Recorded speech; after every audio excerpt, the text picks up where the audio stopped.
Gabi, punto por punto nating aalamin ang mga kwento sa likod ng mga kontrobersya. Kikilalanin natin ang mga personalidad at ang kanilang mga pananindigan. At bibigyan natin ng linaw ang mga issue na mahalaga sa lipunan. Ako po, si Salvador Salpanello, at ito ang inyong Counterpoint.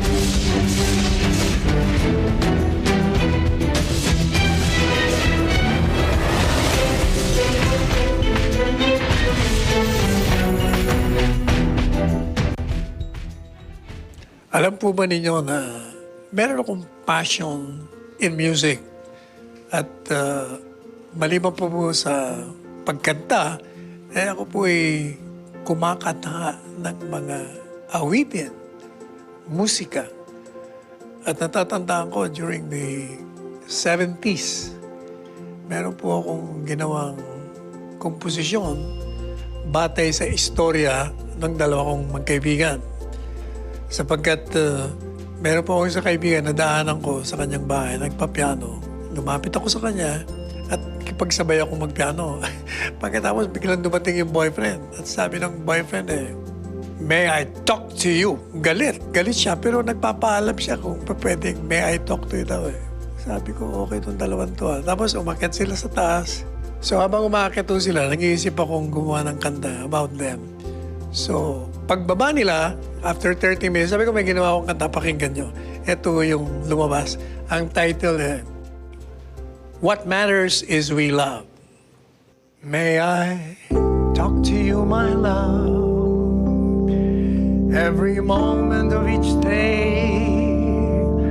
Let me whisper words of love and sing sweet songs to you, my dear.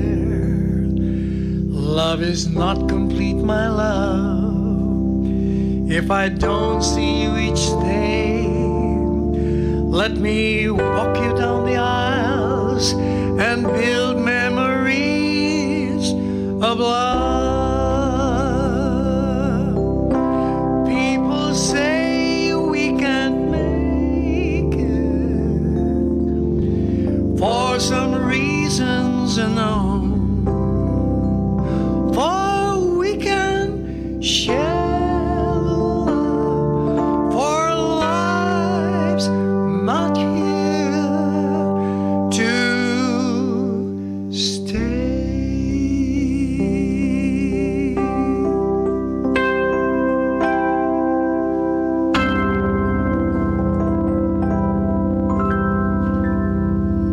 Sa pagbabalik, makakasama na po natin si Joey Concepcion, ang founder ng Go Negosyo.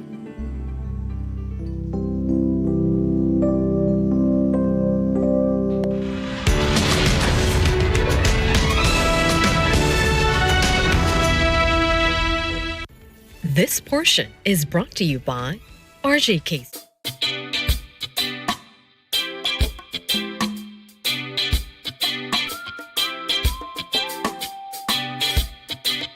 Araw-araw may bagong kaalaman. Dahil sa Tony Knows, Everybody Knows! Your Kuya Tony Petgaba na hindi naubusan ng tips. Siyempre, from DIY to life hacks, sagot ko na yan. Saan ka pa? Let's all play together. Let's have fun together. Tara na, sumali at makigulo sa aming Kada Challenge. Sa kada umaga, kompleto na ang inyong umaga.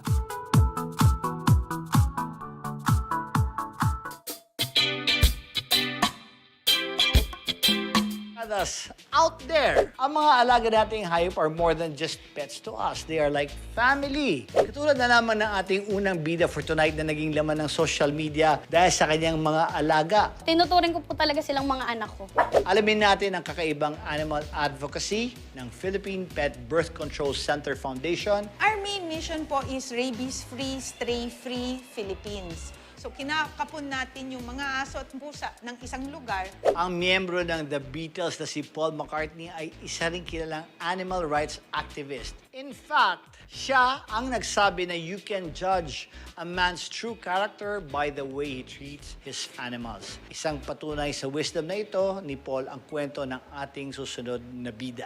Susunod ang kwento ng isang pamilyang may more than 90 cats and dogs sa kanilang bahay. Marami po doon na biktima po ng pananakit. Marami pong inabandona. Kaya kailangan po talagang maging responsible pet owner talaga. Ako po, ang inyong nag-iisang feel-good host, Aga Mulak, na lagi nagpapaalala sa inyo, you can be the hero that someone needs.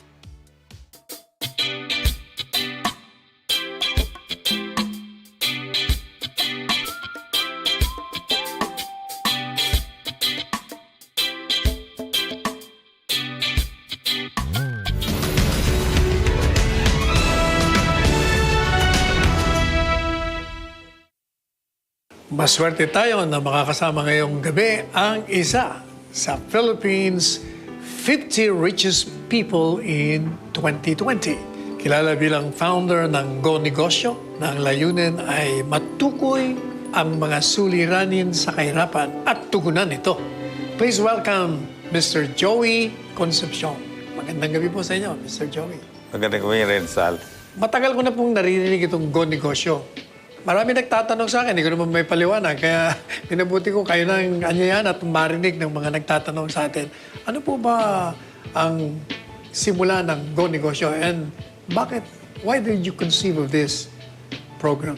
Go Negosyo started about 16 years ago. 16 years. Yeah, yung panahon ni President Gloria Macapagal-Arroyo. At she asked me to join her government as an advisor for entrepreneurship.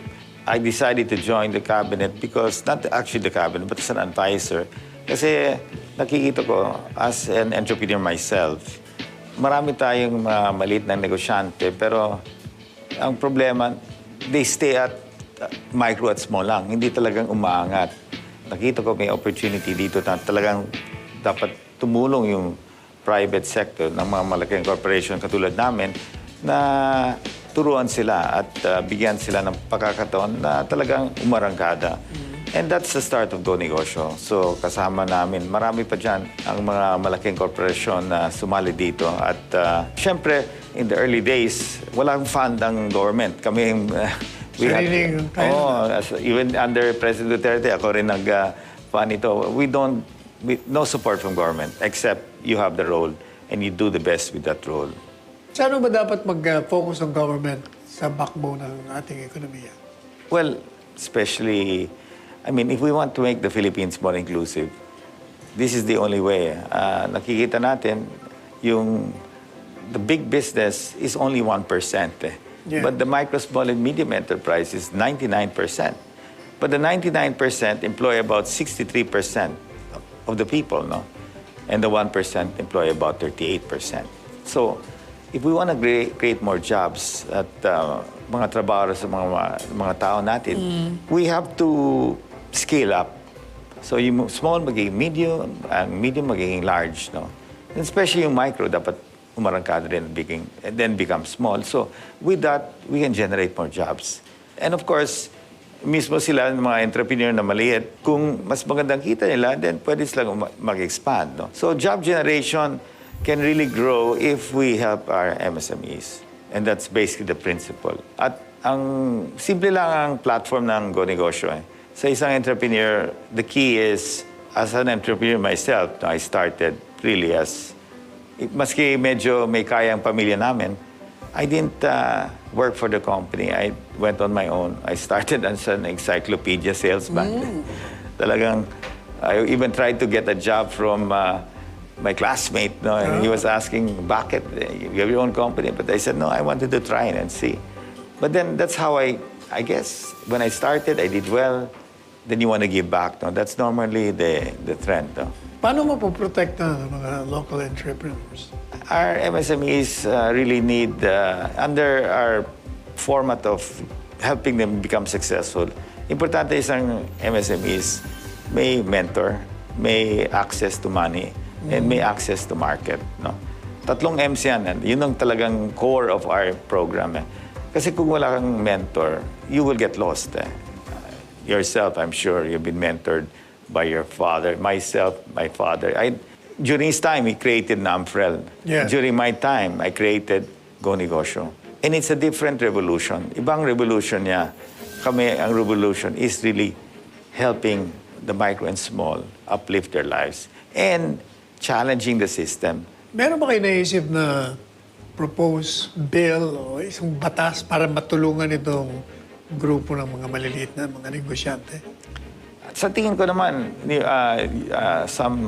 what year was that? Si Bam Aquino Yes. created the Go Negosyo Act, no? And that was the start, actually, which gave us, the resurgence to continue. And that's one of the reasons why we're here, no? And a lot of programs came out after that. And it's very clear now, almost all the secretaries who came after and started to, si Mon Lopez, si Sec Fred Pascual, lahat yan. Si Mon Lopez dating kasama namin dito sa Go Negosyo. He was the executive director. And when the president asked me, Duterte at that time, to be the trade secretary, sinabi ko sa kanya na, I cannot because I am an entrepreneur and I am in business, so medyo conflict. Pero kunin lang niya si Mon Lopez, kaya na niyan. He did a good job, no? Kasi ever since, ikaw ang gusto niya maging Secretary of Trade. And it's, as an entrepreneur, you are not fit for government kasi ibang isip mo, you just are so malikot in your isip. You wanna try all things. My passion right now is why are people thinking, why am I doing Go Negosyo? What's it? Am I going to run for politics? So I've been around for 16 years and I've never, ever thought of that. I just love to do it because once upon a time, I was a young kid, a dropout, I did not finish. And I said, if I can do it, maybe others can do it. So my way of paying forward, as you know, we're not here in this planet, in this earth forever, no? So while you're successful, it's about time that you start to help other people. And so far, I mean, through the different leaderships, whether whoever is the leader, we continue with great passion. And that's why you can see the following of Go Negosyo. We're funded by the private sector. So Mostly from Joey Concepcion. no, I mean, our company does, but the others do fund them because they see that, it's our sincere effort in really helping. It's encouraging. We have our mentoring programs in the malls every month. Malaki yan. All the big-time entrepreneurs come and mentor. Tessie, everybody. Why do they do that? And why do I do it? When you sit down in that chair and mentor one entrepreneur, a small entrepreneur, and I've mentored so many, it brings you back to reality. Because sometimes when we are with our friends and we live in exclusive villages, it's different. But when you talk to them, it takes you back to how you started. And you can see their struggle in life. No? So, kawawa rin eh. How can they... Everybody wants to do well. And when they see people doing well, the challenge is, how can I get there? So, we have to give them hope. So, kami mga mentors, na successful businessmen, that gives them encouragement. And of course, may pathway. And kasama lahat dyan ng mga digital platforms, nandyan sila. Yung government agencies, DTI, lahat yan, nandyan sila. So if they need help, nandyan lang. So that's what we've been doing. Every month, we have events. And that's been there for 16 years.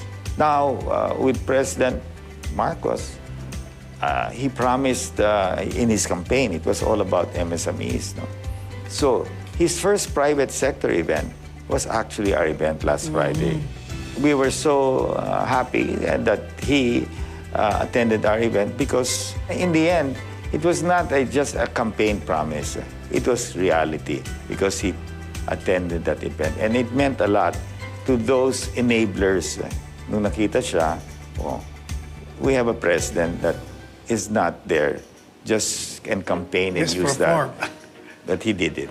Now, you mentioned, at alam ko for a fact, that you were appointed as Presidential Advisor on Entrepreneurship ni Presidente Arroyo at ni Presidente Duterte.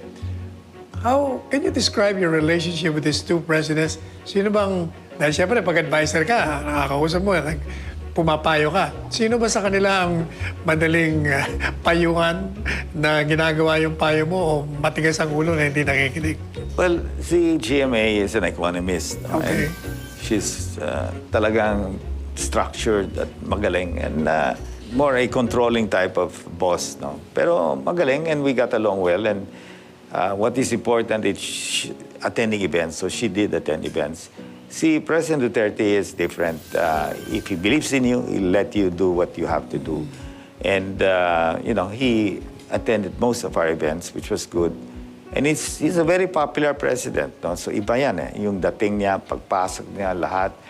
And his statements resonate well. So yun ang advantage ni President Duterte. No? Of course, minsan parating late. No? Pero in the end, people waited for him. But that's to show you he had that charisma. Measure of fondness to him. So, iba. So, not much words, but what's important is they respect the leadership of President Duterte. So, kami na lang will bring in the substance. No? I remember, during the pandemic, meron ka mga advocacy, yung alert level system, di ba? And I remember, kasi I was one of the very few, baka ako lang na I've been saying, we cannot be hostage to this pandemic. Buksan na natin ang ekonomiya. Parang ganun din ang ang panawagan mo nun Can you tell us about it? So, at that time, we were the first who brought in the vaccines, AstraZeneca. At I felt that was the way forward. Yung problema ng government at that time, yung AstraZeneca did not have what they call MHRA approval. Parang FDA sa atin yan. So, for us to bring it in, you have to make a bet. I remember we put about 300 million pesos deposit. And that was about 700 companies. Now, we knew that if they did not get that approval, we will lose either part or whole, all of it. And that was part of the agreement. Pero we did it. And Secretary Galvez created the tripartite agreement, which meant that they will provide the emergency use authority that will satisfy the pharmaceutical company, then AstraZeneca. So that was the first public-private partnership with the government. And that led on Moderna, Pfizer, all of that. After a while, as we went on for 1 year, and I remember talking to the president in the palace and telling him that we have to do certain things. At the time, wala pa tayong test kit. Wala pang PCR. So it was the rapid antibody pa. Not really that accurate. So kinalaban ko mga doctors dyan because ayaw nilang ganyan, false positive or false negative. Pero sinasabi ko, at least we have some visibility sa gera. You need at least, maski pangit ang weapon mo, pwede na yan muna. But that moved on and everything went well. Vaccines came in. Private sector supported Moderna. Then when we reached a point from Alpha, Delta, Beta, that was the time that I felt it's time to already open up gradually.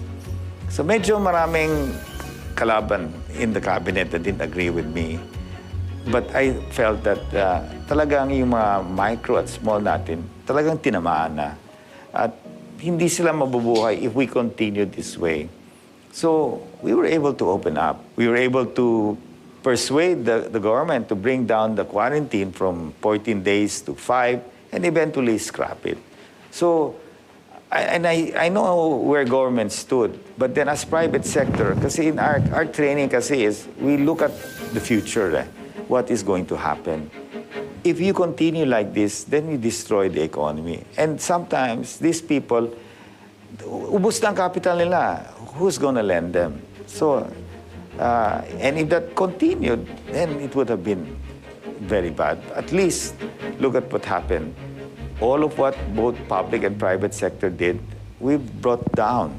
We were able to be one of the top countries that controlled the COVID-19.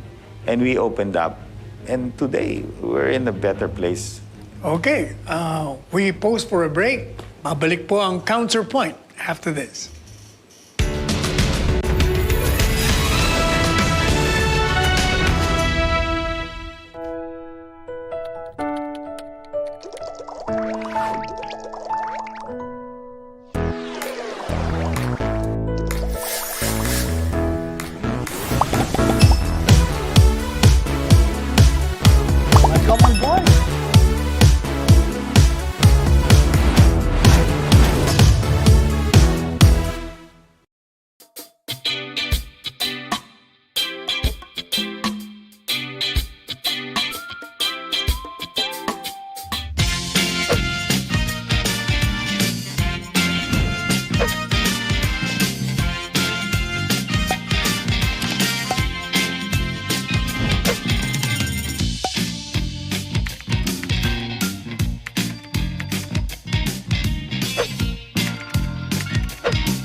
Tingnan niyo, ma'am, oh. Naubos agad para sa inyong dalawa. Ba't naubos? May nakilala ko. Isa siyang Chino. Kaya ang sabi ko, I'm sure you're Mr. Go.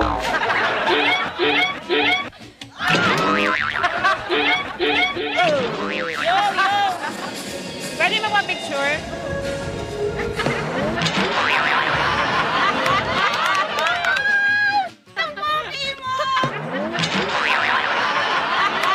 Kumusta po yung pagiging singer po nila? Ha? Hindi ako singer, no? Ah, Oh, no. It's Biro only. It's Biro. Sundet 25. Biro only, bro.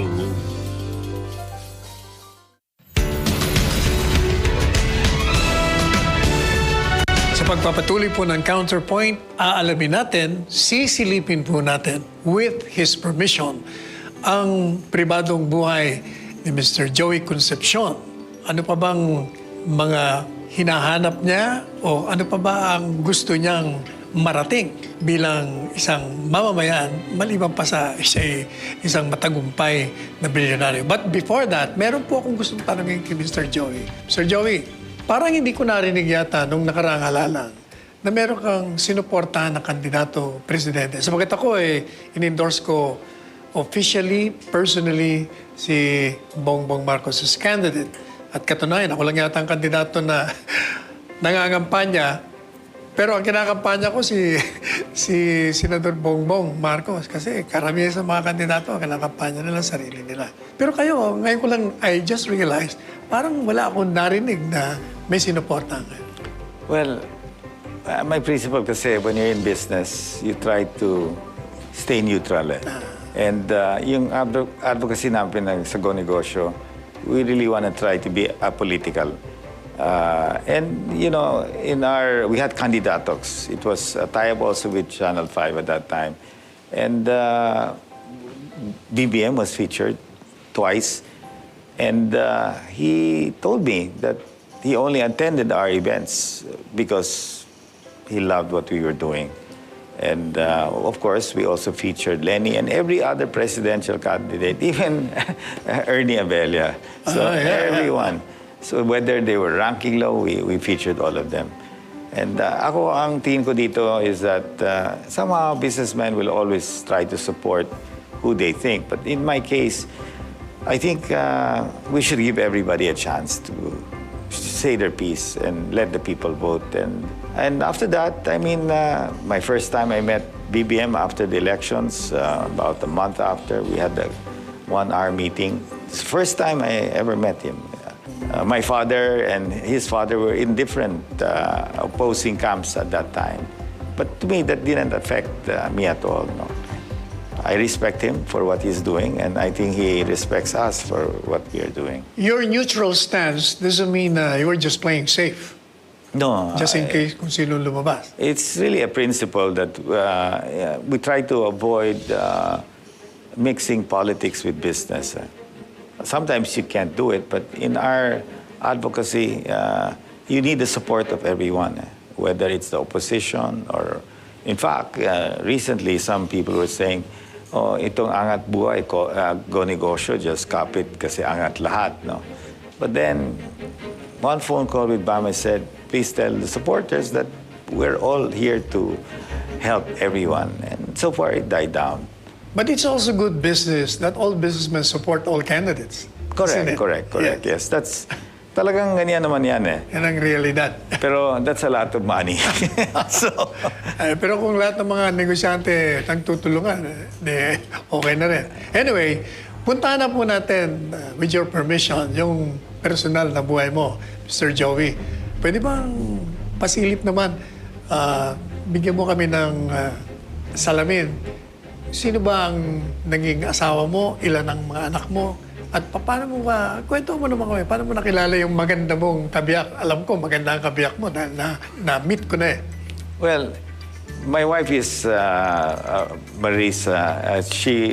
Her family name is Orosa. We were childhood friends, and it was a relationship that lasted, ended. Okay. And almost, we thought we were not gonna ever get back together, but fate just brought us back. Okay.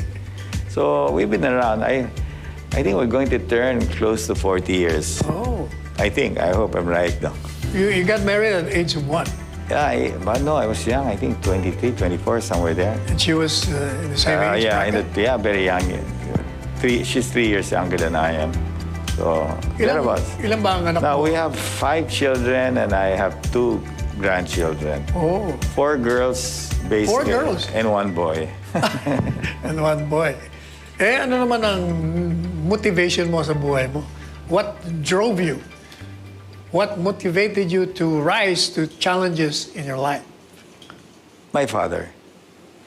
Si Mr. Joe Concepcion. My father at that time, of course, he martial law, he led Damfrel, we went with him. He was a crusader, no?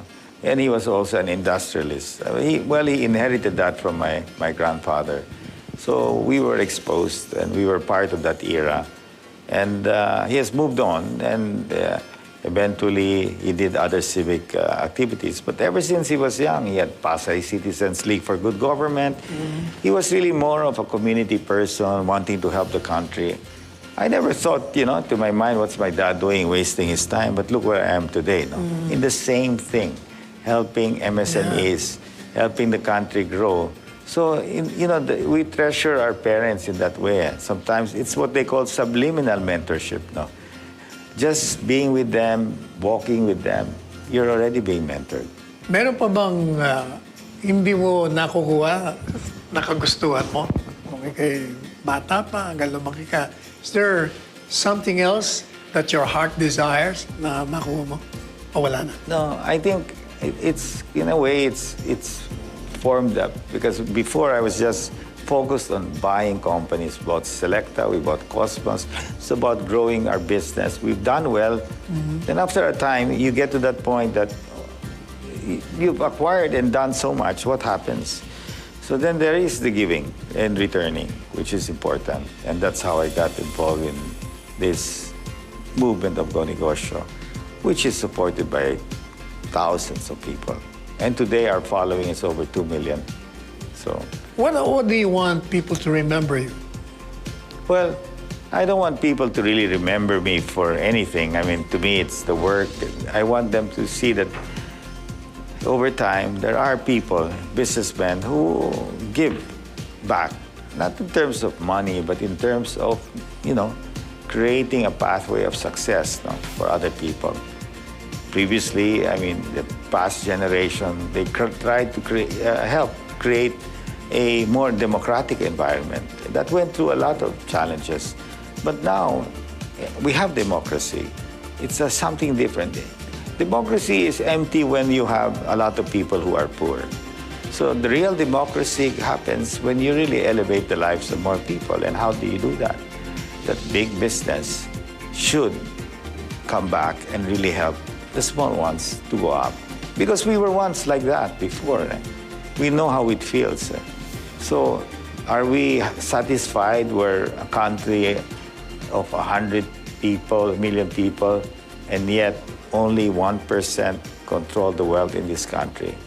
I think it's about time that we all, we can still enjoy our houses and our cars, but it shouldn't end there. It should go beyond that and use the power we have in our businesses, because big business has a lot of power. But if you use that well, then you can help many small people by making them part of your value chain. That's as simple as that. But it really has to come from the heart, in a sense. Meron segment dito, Mr. Joey, na games. May papakita ko sa iyo mga pictures, and then you respond or react to it. Bibigyan kita ng mga emojis. I'm sure you're familiar with that. Yun lang itaas mo, or you can explain. At kung gusto mo magkomentaryo, ayan ang screen. So, okay. Iisa-isahin natin. Pwedeng isa, pwedeng lahat yan ilagay mo kung sa tingin mo. Ito pa pala, meron isang naiwan. Alright, umpisahan na natin. A Duque. What? Oh, Maybe I'll put that. No, the reason why I chose this, actually, we're good friends, but sometimes we don't agree. okay. But, you know, I mean, there are times we would really argue about many issues. Okay. Secretary Pinggoy, tingnan mo yung love ka pala ni Mr. Joey. Yeah, so we would always argue, and I would push hard and in some issues. But again, I guess he was doing his job, and I was doing my job. But I had a different perspective. I wanted the government to fully define vaccination as 3 doses, the primary dose plus booster. I had wished that, we just follow CDC when it comes to vaccine protocol. If they're giving it to the 60 and the 50, sundin na lang natin eh. Kasi sila naman ang nag-invento noon, hindi naman tayo. Kaysa we will have a committee to determine what it is. Nandyan na nga, naka-prescription. So those are my frustrations. And I knew that the vaccine eventually one day will expire. Because, the change from what it was, the Delta, Alpha, Beta was bad. Pero nung naging Omicron, ay, baksak na. Lahat ng mga tao natin nagkumpiyansa na. Even now, many are getting sick, but they're fine. So it was just that. Maybe not being in the cabinet allowed me that greater flexibility. Pero in fairness, Secretary Duque is a good secretary. Okay, yung sumunod na larawan, tingnan natin yung next photo, please. Yan. Well, I have to give that. Okay. Thumbs up. Thumbs up. Of course, President Duterte gave me that chance, to play that same role. And it happened so far, I guess, when the event, we were not going to ask him to come anymore because I thought he was going to lose. But we always allow all candidates. And the last event that he came was the best event. Kasi may isang babae dyan dressed in some outfit, white hair, and out of the blue goes to him and says, Mr. Duterte, you are going to be the next president. I'm sure of that. But true enough, he really did become the president. So, what's the best quality do you like in this man, Mr. Well, some people think that he's very rough. But when you really talk to him, he's a very nice person. Funny, understanding, and at least, during the times when we were pushing all of these testing kits and all of that, people were saying, Mr. Concepcion is doing that because he's making money. We're trying to help people. He came to my defense, and that was cleared. But, President Duterte also had his shortcomings, But when you tell him and try to say your own thoughts, he would listen. So he was a unique president, and I have to give it to him. And I hope he continues to enjoy his retired life. Okay, next photo. Oh, yeah. No, well, of course, Ben Joc, nothing to say. He's an excellent person. Okay. I mean, that's why he's now as Secretary of Finance. Not bad, taking over from Sexani, who's done a good job. So I think President Marcos is definitely in good hands with him. 3 presidents na pinagsilbihan. I know. Next photo. Oh, yeah. Oh. Well, of course, Fred Pascual is definitely capable. Prior to this, he was an independent director in one of our companies. At a very short time because he was there maybe for a couple of months because then, he was appointed. But he will really help our trade group. I'm sure he's going to increase the number of investors fully supported in helping MSMEs. Okay, next photo.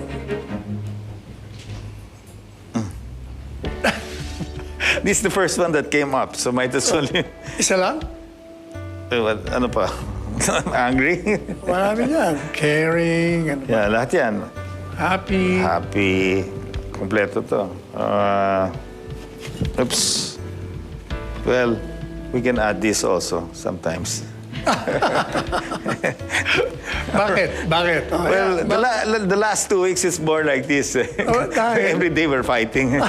Because? The small things, you know, I'm not minding her, I'm this. So, Okay. but that's part. If you don't fight, then there's something wrong. Okay. Ayan. Of course, I think I'm surprised. My encounters with the president today shows me that his compassion for the MSMEs is truly there. I think he is serious about his job. I'm part of the Private Sector Advisory Council on Jobs, the Lead for Jobs. He spent close to 3 hours with our group, you know. Siyempre, my group is sila Tessie, Doris, and all of them. Matagal yan mag-argue. Pero I think the structure of the Private Sector Advisory Council and working and advising the President together with the secretaries is a perfect idea. Whoever thought of that, that's a great idea because he will now get us in the private sector, we're in the battlefield. We know what's happening, so we can give him feedback. So I think it's going to work. All right. Thank you very much, Mr. Joey Concepcion, for guesting in our show. Thank you, Sal. It's a pleasure. Sa pagbabalik po ng Counterpoint, makakasama po natin si Michelle Sideco na siyang presidente ng Muscular Dystrophy Association of the Philippines.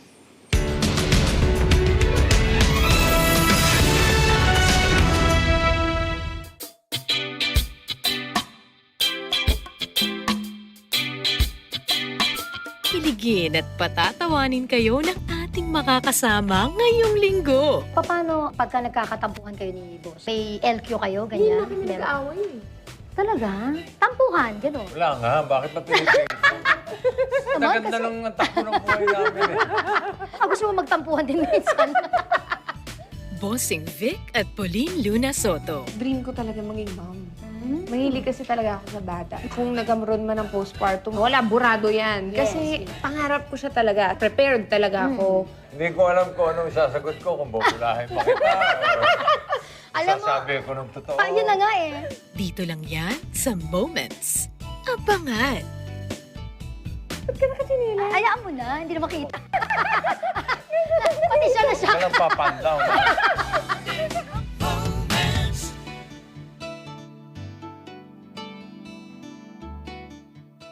Panalo tayo pag together, walang talo pag together. Let's dance together sa Net25. 안녕하세요. Ba't di nag-iwalay? Niyaya ko siya magpakasal. Tapos, hindi siya pumayag. Kasi naman, hindi pa ako handa, no? Bakit? Dapat siya na yung lumalapit sa'yo.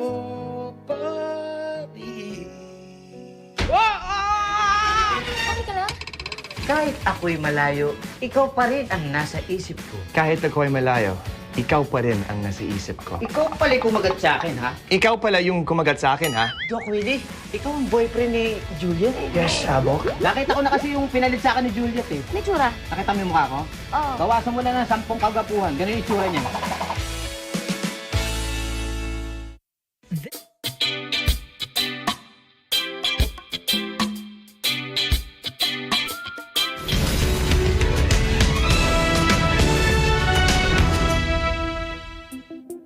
Sa una, bigla na lang matutumba, mawawalan ng lakas ang mga muscles, hanggang sa turuyang hindi na maigalaw ang mga paa at hindi na makatayo. Ilan lamang ito sa mga sintomas ng muscular dystrophy. Ang muscular dystrophy ay isang genetic disorder kung saan humihina ang mga muscles ng isang tao. ang mga taong may muscular dystrophy ay may incorrect o missing information sa kanilang genes na pinipigilan ng paglikha ng protina na kinakailangan upang magkaroon ng malusog na kalamnan. 4 sa bawat 100,000 ipinapanganak ay maaring magkaroon ng muscular dystrophy. Ang sakit na ito ay hindi nakakahawa. Muscular Dystrophy Awareness Month dito sa Pilipinas, ang Muscular Dystrophy Association of the Philippines o MDAP ay nagtataguyod sa mga taong may ganitong uri ng karamdaman.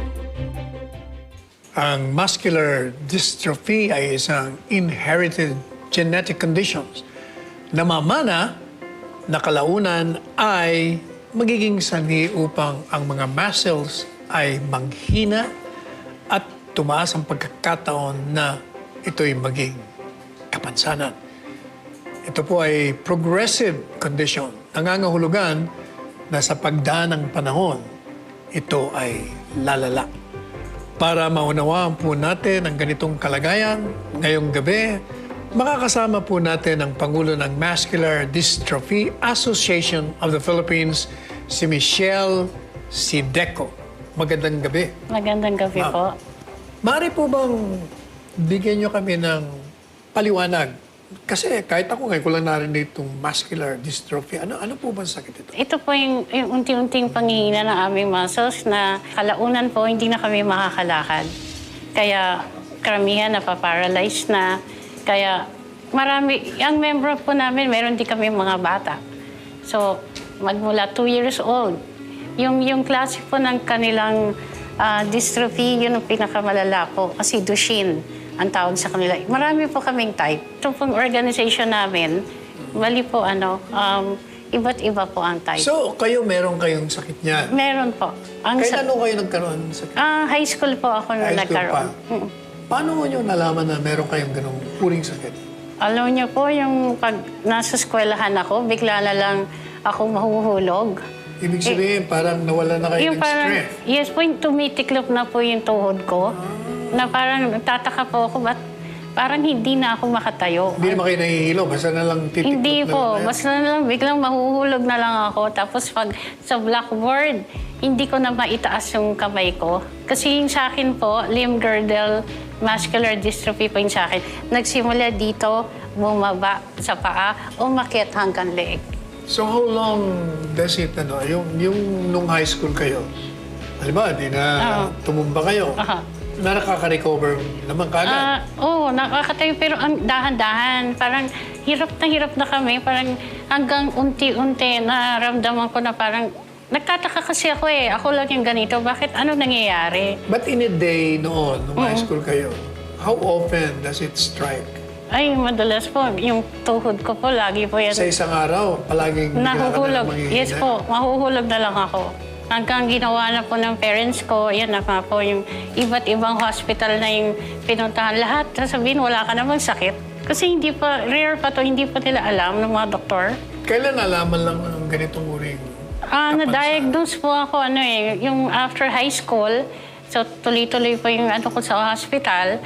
Hanggang doon lang po nila na-diagnose kasi may ginawa pang muscle biopsy, electromyography, para kami kinukuryente, yung NCV, yun po yung mga kasi yung CPK ko po, doon magsa-start, checkin yung CPK nyo, kung masyadong mataas, doon nila malalaman na may ganito po kayo. Pero napansin ko po na kayo may kapansanan ng muscular dystrophy, pero yung kamay nyo nagagalaw nyo, pero yung paa ang humina. Hindi ko na, hanggang dito lang po yung kamay ko. Ganyan lang. Hindi na po na itataas. Hanggang hindi po pwede. Hindi na po.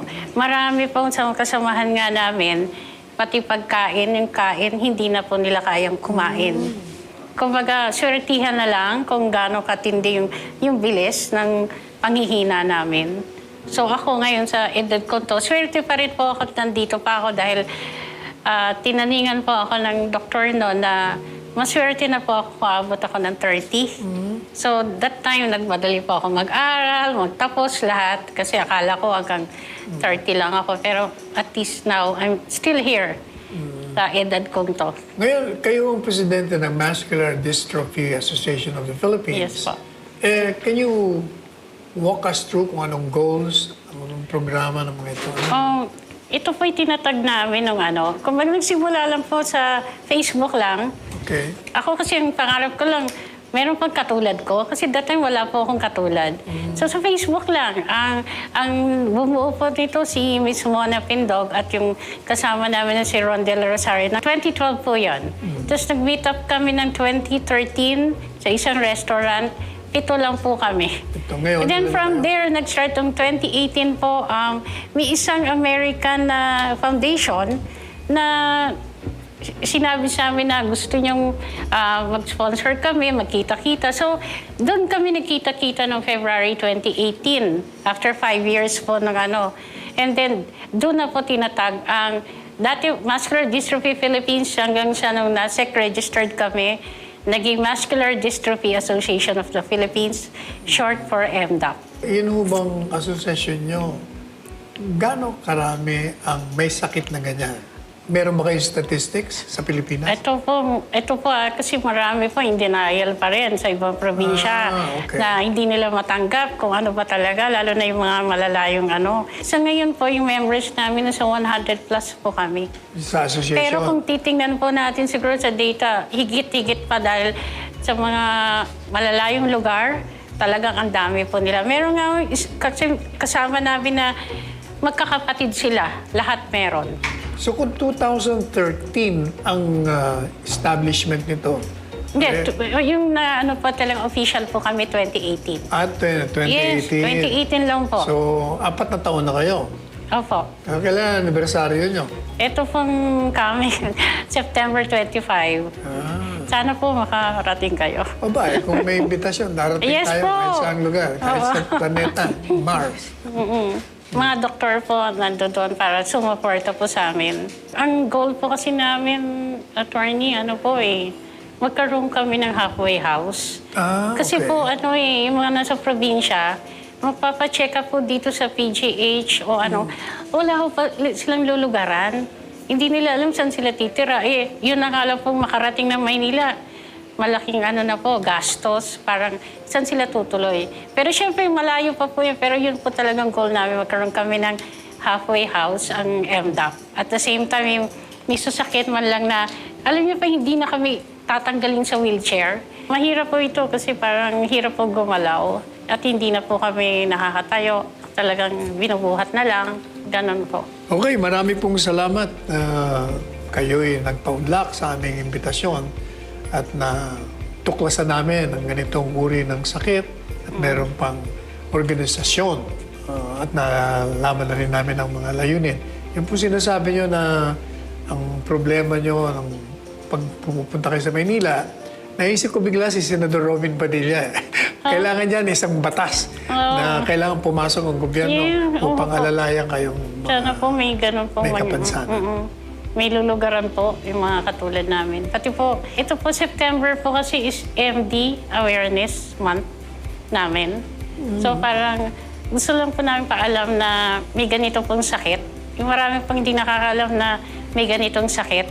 Yun lang, gusto lang po namin paalam na sana malaman lang po ng lahat na nag-i-exist din kami na ganito. At sana masuportahan din po kami. Kailangan po namin ng suporta nyo. Kailangan ng support system ninyo. Yes po, kailangan po dahil marami po sa amin taon-taon nawawala. Marami pong salamat sa inyong Muscular Dystrophy Association of the Philippines. Thank you Sa inyong po. pang-4 na anibersaryo. Thank you. Thank you. po. Nakakatuwa na may organisasyon na layunin ay pagbuklurin ang mga katulad nilang may kapansanan. Na alam naman natin na kinakailangan ng support system, kabilang ang may mga kapansanan at pamilya nila. At sa kanilang 4th year founding awareness month, happy anniversary, Muscular Dystrophy Association of the Philippines. Magbabalik pa po ang Counterpoint.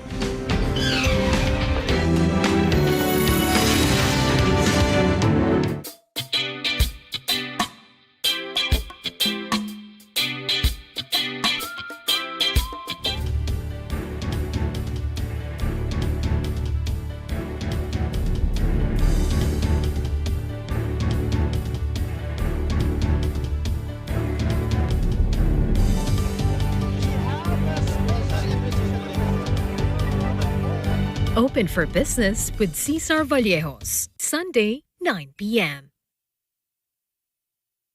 Ngayong linggo sa Cine Throwback.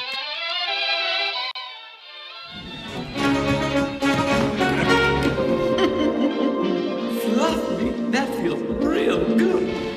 Do I make myself clear for you, Wanda? Anything. Oh, you've made me so happy.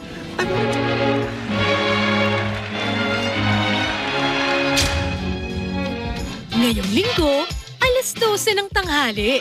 Dito lang sa Net 25. Panalo tayo pag together, walang talo pag together. Let's stand together sa Net 25. Ang special guest natin ngayon ay si Empoy Marquez. May ticket na tayo. Teka, nasan yung ticket mo? Hindi naman ako manonood. Nandito lang ako, makikiuso lang ako sa social media. Ano ba? Misis mo ba? Mga anak, misis ko. Ako din eh. Saan yung kasama ko? Eto sa likod mo, ginawa mong massage chair. Ay! 5, 4,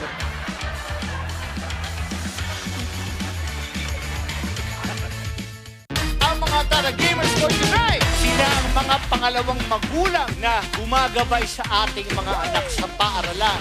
Nagti-TikTok ka? TikTok.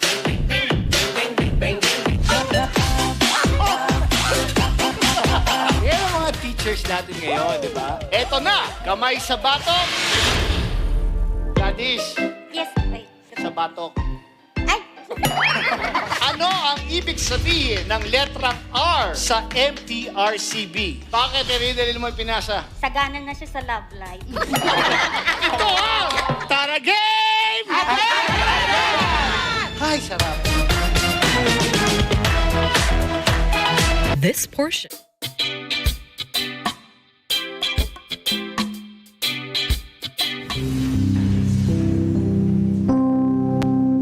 Join me next week as we engage some of the most influential and controversial personalities in the country.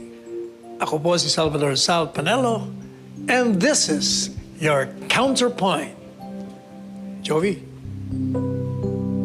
kumanta kaya tayo? Sige. Alam mo ba yung When I Fall in Love? I will try. When I fall in love. Sige. When I fall in love,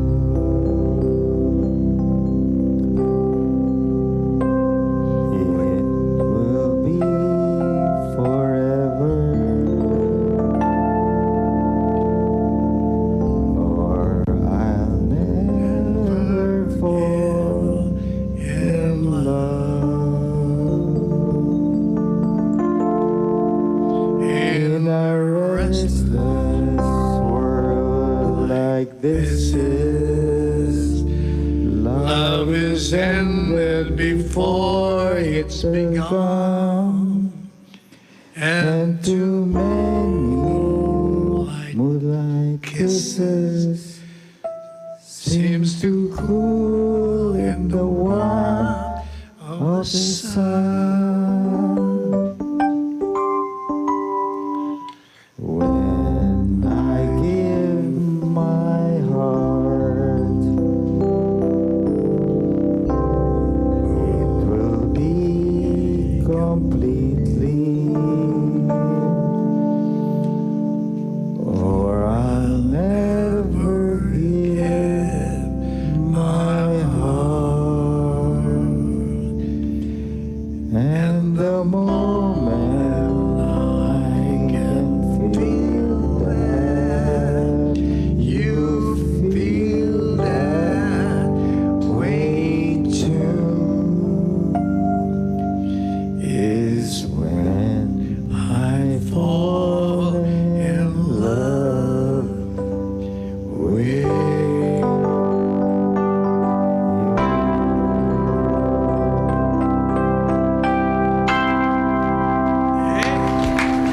Thank you. My wife might split with me now.